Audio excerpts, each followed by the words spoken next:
I have just learned from Arjun that the company is going to build the Bandra Kurla station for the high-speed rail in Mumbai.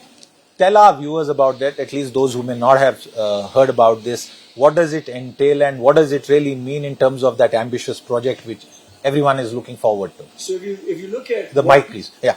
If you look at the government's ambition to actually, one, decongest our mega cities and do that by connecting them to satellite towns and suburbia, which really would, increase the quality of life in our urban centers, the high-speed rail is one step closer to that ambition, right? If you go back to Japan in the 60s, that since 1964, Tokyo actually had that solution which creates affordability in our urban centers, right? So the principle of new urbanism that we should, be aspiring towards is that 15-minute city, which means that the average citizen should actually be able to access all necessity, and social infrastructure within a 15-minute walk or a 15-minute bicycle ride.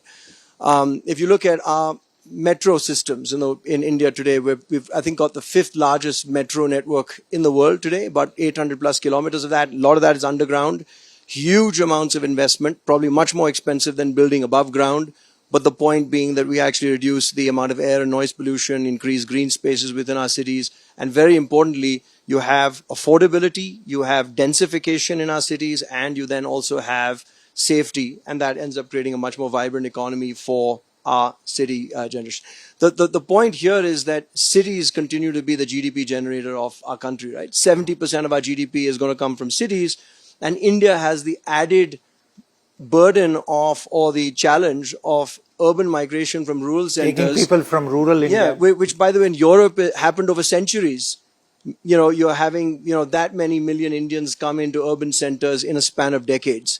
So how do we actually build sustainably? How do we continue to, have a higher quality of life? How do we reduce the noise and dust? And that's something that, the government's actually doing a fairly admirable job. So what will this station look like? I want to pursue that point because a lot of our railway stations are increasingly looking like airports, and I think that's... world class. Huh? I mean, it has to be, world class. Draw that image for our viewers, if you can. I mean, I will, imagine, so if you look at our airports today, and if you look at, our airports actually are frankly the best airports, among the best airports in the world. Our stations should actually be very different from that. You have mixed use, retail, you have the ability for, take the average Swiss station. And I think that you can probably actually imagine something as good or better than that. Okay, Anil, the snow continues to billow in, and I'm grateful that both of you are being such sports here. I want to ask you about the other fundamental issue, which is government regulation and policy certainty when it comes to renewables. We've seen certain changes. We've also seen a 20% import duty. Is there anything in the policy mix that you would like to be addressed, if not in the budget or otherwise, that would really provide a leg up to these efforts?